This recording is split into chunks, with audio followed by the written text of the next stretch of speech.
뻔한 이야기예요. 인간관계에는 네 가지 경우의 수가 있습니다. 처음에도 안 좋고 나중에도 안 좋은 그런 경우가 있어요. 두 번째로는 처음에는 안 좋았는데 나중에는 좋아지는 경우가 있습니다. 세 번째는 처음에는 좋았는데 나중에는 안 좋아지는 경우가 있죠. 제일 좋은 경우는 처음에도 좋고 나중에도 좋은 경우입니다. 그러니까 처음부터 끝까지 좋은 관계가 가장 아름다운 관계라 그렇게 말할 수가 있습니다. 최악의 경우는 처음에는 좋았는데 시간이 지나면서 안 좋아지는 경우죠. 처음부터 그 사람이 안 좋았으면 그냥 인간관계를 안 하면 돼요. 그런데 처음에는 참 좋았습니다. 시간이 지나면서 점점 안 좋아져요. 그러면 시간도 아깝고 에너지도 아깝고 나누어 준 애정도 너무너무 아깝잖아요. 뻔한 얘기지만 사랑하는 성도 여러분, 저와 여러분은 모든 인간관계에서 처음에도 좋고 나중에는 더 좋은 하나님의 사람 될 수 있기를 간절히 바랍니다. 이런 것도 아멘 안 하는 사람은 그럼 나쁜 사람 되십시오. 끝까지 못된 사람 되시기를 바랍니다. 이건 좋은 얘기잖아요. 그죠? 처음도 좋고 나중은 더 좋은 하나님의 사람 꼭 되셔서 신실한 사명을 온전히 감당하는 우리 모두가 다 될 수 있기를 간절히 바랍니다. 우리가 구원자로 섬기는 예수님은 처음도 좋았고 나중은 더 좋으신 분이 있습니다. 세상 만물을 창조하셨어요. 하나님이 인간으로 이 세상에 오셨습니다. 우리를 먼저 사랑하셨습니다. 제자들을 먼저 선택하셨어요. 그리고 3년 동안 동행하셨습니다. 가만히 생각해 보면 제자들은 별 볼 일 없는 존재예요. 그런데 예수님께서 먼저 선택하시고 3년 동안 함께 다니시면서 동역하신 거예요. 성경은 또 이렇게 말씀하고 있습니다. 예수님의 죽을 시간이 가까웠을 때에 제자들을 사랑하시되 끝까지 사랑하셨다, 그렇게 말씀하고 있습니다. 여러분은 죽을 때 무슨 생각할 것 같습니까? 정말 죽음의 시간이 왔을 때에 곁에 있는 사람들을 사랑하고 돌볼 수가 있을까요? 예수님은 죽음을 눈앞에 두고서도 제자들을 사랑하시되 끝까지 사랑하셨다, 그렇게 말씀하고 있습니다. 그들에게 또한 희망과 소망을 주시기 위해서 죽음의 권세를 이기시고 부활하셨습니다. 죽음으로 끝난 것이 아니라 예수님은 당당하게 잠자는 자들의 첫 열매가 되셨습니다. 그리고 난 뒤에 하신 게 무엇인가 하면 자기들을 부인하고 예수님 곁을 떠났던 많은 제자들을 용서하시고 그들에게 사명을 허락하셨습니다.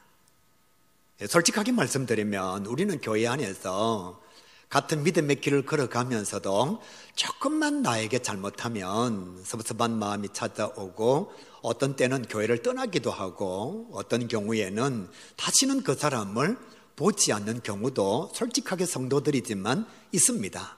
그런데 예수님은 십자가에 달려 돌아가실 때에 자기를 부인하고 저주하고 맹세하고 심지어는 3일도 기다리지 못해서 고향 앞으로 돌아가는 그런 제자, 헛 이불을 벗어넣고 도망가면서 나체로 나는 예수님을 모른다고 말했던 그런 제자, 예수님께서 부활하시고 난 뒤에 다 용서하시고 그들에게 사명을 허락해 주신 거예요. 성천하시고 난 뒤에는 뭘 하고 계시느냐? 하나님의 보좌 우편에서 저와 여러분 제자들을 위하여 중보 기도하고 계십니다. 그리고 또 뭐 하시느냐?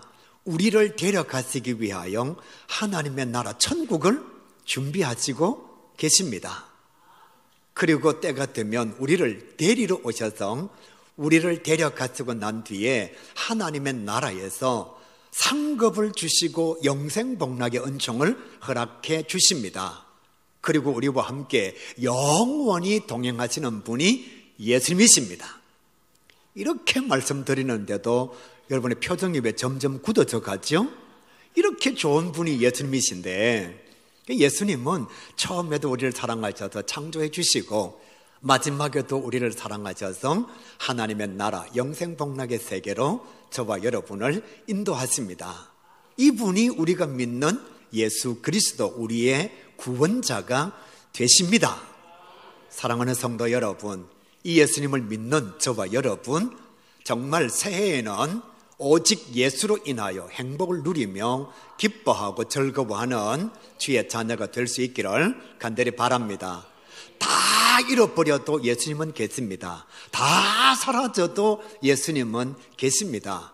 이렇게 좋으신 예수님께서 우리와 끝까지 동행하시는데, 예수님은 이 세상에 오셔서 연약한 자들과 함께 동행하셨어요. 세리, 장녀, 도적, 그리고 강도 만난 자, 그리고 질병을 가진 자, 귀신 들린 사람, 예수님은 끝까지 연약한 자들을 사랑해 주셨고 돌봐주셨습니다.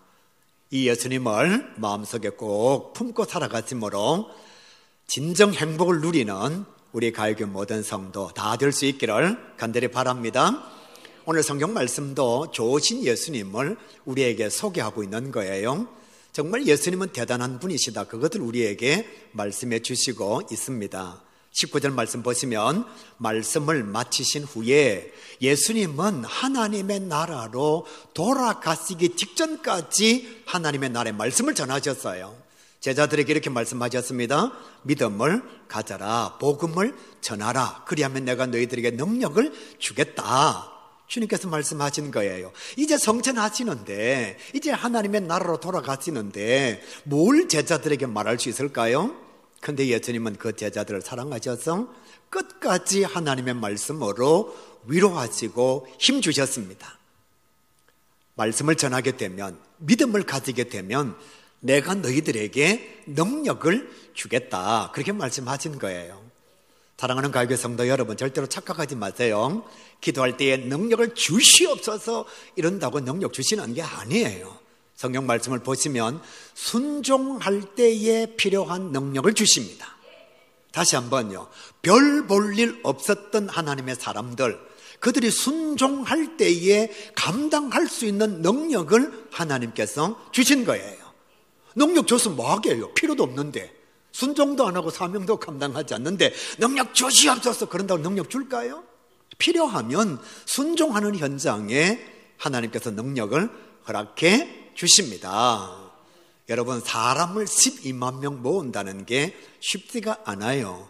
부산에 예수 믿는 청소년이 10,000명이 되지 않습니다. 그런데 청소년 월드캠프에 벌써 8,000명이 등록했어요. 사람이 대단한 것이 아니라 순종할 때에 하나님께서 감당할 수 있는 능력을 주시는 거예요. 예수님께서 지금 제자들에게 그 말씀하신 겁니다. 순종하면 내가 능력을 너희들에게 허락해 주만. 또 뒤에 말씀 보시면 19절, 하늘로 올려치사 산채로 성천하셨습니다. 여러분 생각해 보세요. 우리 정초영 장로님이 산채로 지금 막 올라가고 있다. 진짜 말고 산채로 막 올라가고 있다고 한번 생각해 보세요. 끝까지 눈에 보일 때까지 산채로 올라가요. 그러면 여러분은 무슨 생각할까요? 사람이 산채로 천국에 갈 수 있구나. 아멘. 그걸 믿지 않겠어요? 지금 내가 직접 목도하고 있는데요, 사람이 죽지 않고 계속 하늘로 올라가고 있어요. 예수님께서 산채로 하늘로 올려지고 있습니다. 이걸 누가 봤느냐? 제자들과 엄청나게 많은 사람들이 보았어요. 그걸 보면서 뭘 느끼느냐? 예수님께서 진짜 죽음을 이기셨구나. 예수님께서 정말 잠자는 자들 첫 열매가 되셨구나. 그러니까 예수님은 성천하실 때에도 사람들에게 소망과 희망을 주신 거예요. 죽음이 너희를 못 이겨, 사망이 너희들을 못 이겨. 나를 봐, 내가 지금 올라가고 있잖아. 예수님께서 많은 제자들과 사람들이 보는 앞에서 산채로 성천하셨습니다. 마지막 순간까지 제자들에게 희망과 소망을 주신 좋으신 예수님이에요. 그 뒤에 19절 말씀 또 하나님 우편에 앉으시니라. 사라지고 좋은 곳에 가고 유령이 되고 제사밥 얻어먹으러 오고 그런 것이 아니라 하나님 보좌 우편에 앉으셨다. 뭐 하시려고?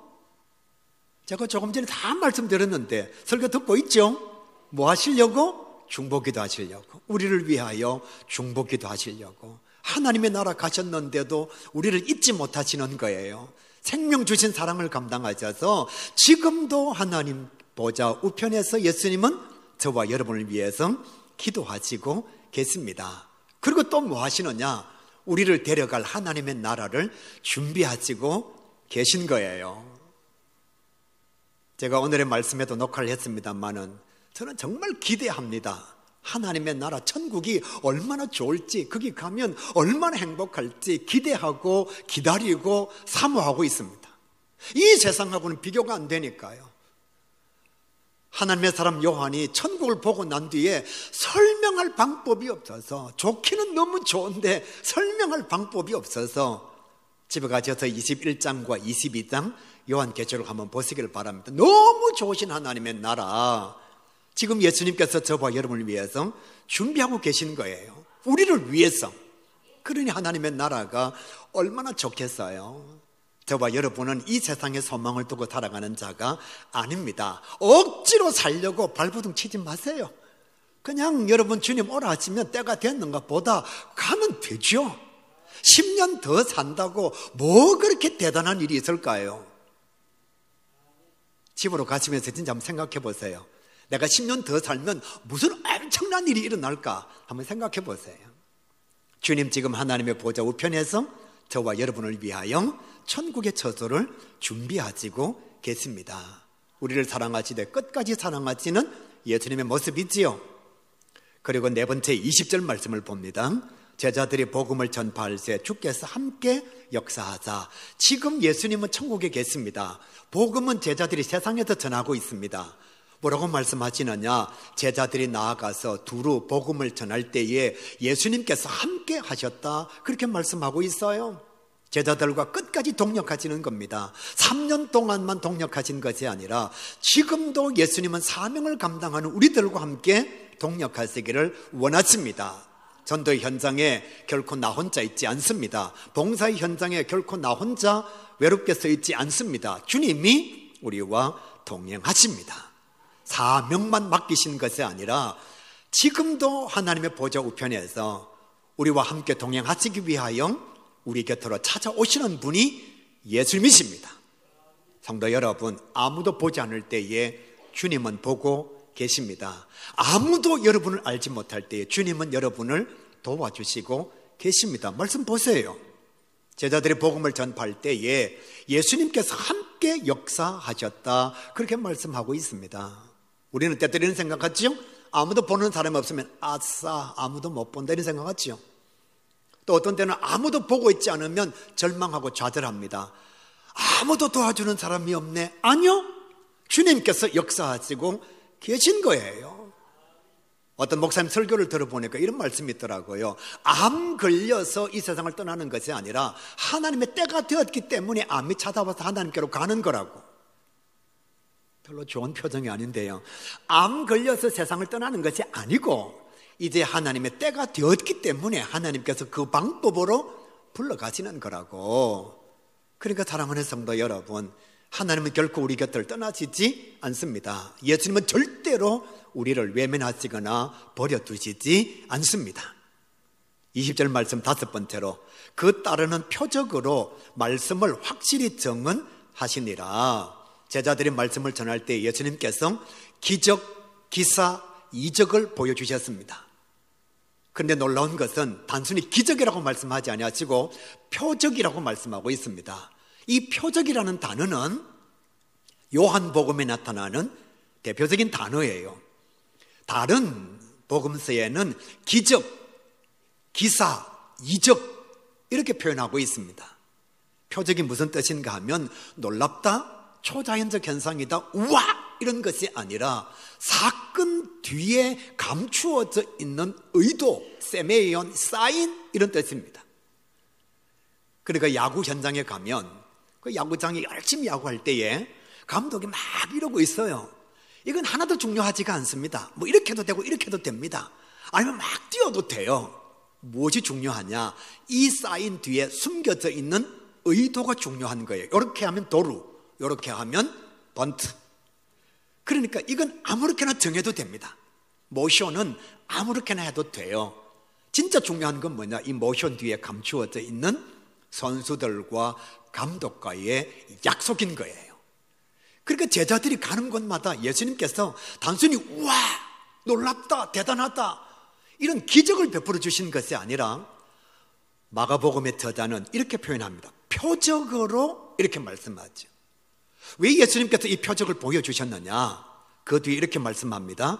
말씀을 확실히 정언하시기 위하여. 그러니까 제자들이 예수를 믿으면 구원을 받습니다. 예수를 믿으면 행복해집니다. 예수를 믿으면 하나님의 은혜가 임하게 됩니다. 이 말씀이 가짜가 아니고 진짜라는 것을 보여주시기 위하여 베드로가 도르가를 살립니다.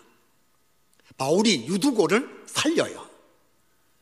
그리고 요한이 성전 미문에 앉아있는 아픈 환자를 치유하게 주의 능력으로 고쳐주셨습니다. 왜 이걸 보여주셨느냐? 그냥 단순히 병자를 낫게 하기 위해서? 죽은 자를 살리게 하기 위해서? 아니요. 예수님의 제자들이 전하는 성경 말씀이 진짜라는 것을 보여주시기 위하여 예수님께서 기적을 나타내신 거예요. 그래서 마가복음의 저자가 기적 이렇게 말하지 않고 표적 이렇게 말하고 있는 것입니다. 솔직하게 한번 생각해 봅시다. 유두고가 아직 살아있어요? 아닙니다. 죽었어요. 도르가가 아직 살아있어요? 아닙니다. 죽었어요. 성전 미문에 앉은 병자예요. 그 뒤로 다시는 안 아팠을까요? 아닙니다. 그 사람도 아팠을 것이고 오병이어의 기적을 통해서 정말 말로 감당할 수 없는 은혜를 경험한 사람, 다음날 분명히 배가 고팠을 겁니다. 뭘 얘기하느냐? 의도하심이 중요한 거예요. 빵 문제로 염려하지 마라. 질병 문제로 염려하지 마라. 죽음이 끝이 아니다. 이것을 보여주시기 위하여 표적을 나타내신 거예요. 20절 마지막 6번째, 제자들이 복음을 전파할세, 그렇게 말씀하죠. 예수님도 제자들과 끝까지 동행하셨는데 제자들도 온 천하에 다니며 말씀을 전했습니다.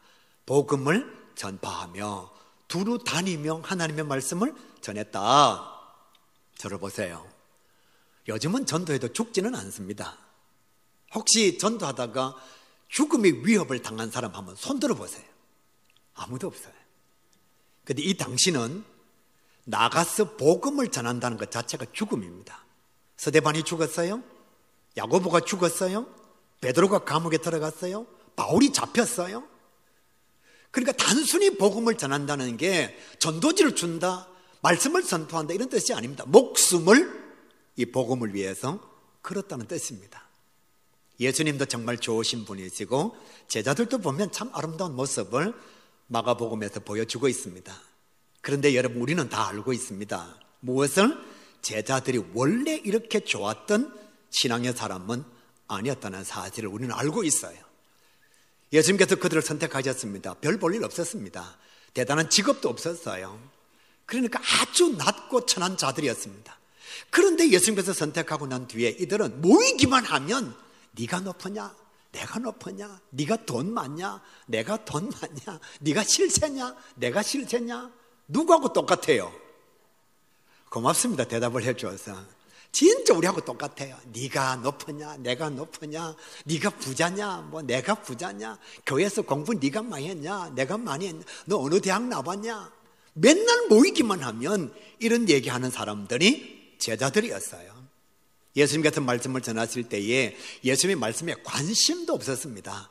내가 죽고 3일 뒤에 부활할 거다. 그러면 제자들이 최소한 3일은 기다려줘야 되잖아요. 근데 3일도 기다리지 않습니다. 예수님께서 부활하실 것이라고 말씀해 주셨는데도 네가 닭 울기 전에 나를 부인할 거다 분명히 말씀했는데도 예수님께서 하신 말씀을 제자들이 안중에도 심중에도 두지 않았어요. 심지어는 예수님께서 인류의 구원자가 되셔서 십자가를 지신다고 말씀할 때 제자들이 반대했어요. 이러시면 안 됩니다. 내가 살아있는 한 주님은 절대로 십자가 질 수가 없습니다. 어느 놈이 주님을 죽이려고 합니까? 내가 가만두지 않겠습니다. 이렇게 말했던 사람들이 예수님의 제자들이었어요. 그런데 정작 예수님께서 재판을 받으실 때 어떻게 했죠? 숨거나 도망갔습니다. 내가 살아있는 한 절대로 주님은 십자가 안 집니다. 이렇게 말해놓고서는 내가 죽을지언정 주를 떠나지 않겠습니다 라고 말해놓고서는 예수님께서 정작 재판을 받았으니까 숨거나 도망가버리고 말았습니다. 3일도 기다리지 못해서 고향으로 돌아가는 제자도 있었습니다. 더 마음이 아픈 것은 그래도 선생님이 돌아가셨잖아요. 저는 선생님이 돌아갔으면 문상 가보거든요. 그런데 예수님께서 돌아가시고 난 뒤에 아리마대 요셉이 무덤을 만들었습니다. 제자들 중에 단 한 명도 새벽녘에 예수님의 무덤을 찾아간 제자가 없습니다. 여인들이 찾아갔습니다. 그래요. 낮에 예수 믿는다는 걸 노출하면 남들에게 위해를 당할 수가 있으니까 그럴 수 있다 손 치고 새벽에 아무도 안 볼 때에 밤 늦은 시간에 가볼 수도 있잖아요. 그런데 한 명의 제자도 예수님의 무덤에 먼저 가본 제자가 없다는 거예요. 심지어는 예수님께서 부활하셔서 짠 하고 자기 모습을 보여주셨습니다. 근데 제자 중에 어떤 놈이 있죠? 나는 못 믿는다. 3년 동안 가르쳤는데도 주님 부활하셨다 제자들이 말하는데도 뭐라고 얘기하느냐? 나는 못 믿는다. 나는 못 믿는다. 내가 어떻게 그걸 믿냐? 그게 가능한 얘기냐? 라고 말하는 제자도 있었어요. 이런 제자들이 오순절날 마가 요한 다락방에서 성령을 받고 난 뒤에는 완전히 달라집니다. 말씀을 잠깐 끊고 이런 말씀을 드릴게요. 여러분이 왜 교회를 다녀도 안 달라지느냐? 딱 두 가지입니다. 예수님을 진짜 못 만났거나 성령을 체험하지 못했습니다. 정말입니다. 성령을 체험했는데 안 변한다. 예수님 만났는데 안 변한다. 예수님이 문제가 있는 거죠. 성령이 문제가 있는 거죠. 교회를 수십 년 다녀도 왜 내 삶에 변화가 안 찾아오느냐? 진짜 가만히 생각해 보면 성령을 체험한 적이 없어요. 주님을 인격적으로 만난 적이 없는 겁니다. 그러니까 변화가 안 되는 거예요. 오순절날 마가 요한 다락방에서 성령을 체험하고 나니까 그때부터 안 좋았던 제자들이 좋아지기 시작합니다. 목숨을 걸고 복음을 전합니다. 천하에 다니며 하나님의 말씀을 선포합니다. 그러다가 결국 요한을 제외하고는 거의가 다 잡혀서 순교의 제물이 되었습니다. 처음에는 안 좋았는데 나중은 좋은 제자가 된 거예요. 사도 바울의 모습도 한번 생각해 보세요. 그는 처음에 완악한 자였습니다. 예수 믿는 사람들을 잔멸하고 성도들을 죽이고 예수를 핍박하는 자였습니다. 그리고 자기 자랑과 자기 교만으로 가득 차 있던 사람이 사도 바울이에요. 나는 로마 시민권을 가졌습니다. 가말리엘 문화에서는 법학을 공부한 사람입니다. 바리새인 중에 바리새인입니다. 열심에 있어서 2등 가라면 서러운 사람이 납니다. 내가 이런 사람입니다. 그래서 그는 가는 곳마다 자기의 열심으로 사람을 죽이는 자였어요. 교회를 파괴하는 자였습니다. 그런 그가 다메섹 도상에서 예수님을 만납니다. 완전히 바뀌어집니다. 완전히 달라집니다. 죽이는 자에서 살리는 자가 되었습니다. 교회를 파괴하는 자에서 교회를 세우는 자가 되었습니다. 예수 믿는 사람을 잔멸했던 자가 하나님의 사람, 거룩한 교회의 리더로 성도들을 양육하기를 시작했습니다. 처음은 안 좋았지만 나중은 점점 좋아진 사도 바울의 모습이죠. 더 대단한 것은 죽음의 시간이 찾아왔을 때에 자기를 사랑했던 사람, 동력했던 사람 모두에게 무난 인사를 드립니다. 여러분의 세상 떠나실 때 무엇을 할 것 같습니까? 사도 바울은 자기 자신에게 도움을 준 모든 사람들에게 다 무난 인사를 하고 난 뒤에 나의 달려갈 길과 선한 싸움과 모든 믿음을 다 지켜서 이제는 나를 위하여 예비해 놓으신 의의 면류관을 향해서 내가 달려갑니다. 그런 고백을 감당하고 로마의 감옥에서 결국은 순교의 제물이 되었습니다. 정말 마지막에 최고로 아름다운 사람이 사도 바울이라 그렇게 말할 수가 있어요. 가슴이 아픈 것은 운동을 하면 점점 실력이 좋아져요. 제가 테니스를 하잖아요. 레슨을 받으면 실력이 점점 좋아져요. 그리고 헬스클럽에 가서 운동하면 근육이 점점 많아집니다. 공부는 하면 할수록 실력이 늘어납니다. 신앙생활은 하면 할수록 첫사랑이 사라져요. 처음 교회 왔을 때는 참 신앙이 좋았습니다. 참 겸손했습니다. 정말 하나님 앞에 최선을 다해서 헌신하고 얼굴이 환하고 교회가 이렇게 좋은 곳이냐고, 내가 왜 진작 교회를 오지 않았느냐고, 내가 왜 지금 예수 믿게 되었는지 모르겠다라고 말합니다. 그런데 10년이 지나고 20년이 지나면 습관적 예배가 찾아옵니다. 예배를 드리면서도 마음에 감격이 없습니다. 헌신과 봉사를 하면서도 감사가 마음에 찾아오지 않아요. 그래서 남자분들은 연세가 들면 들수록 교회를 떠납니다. 그래서 마지막 죽음의 시간이 올 때에는 의외로 예수 믿지 않는 남자분들이 참 많습니다.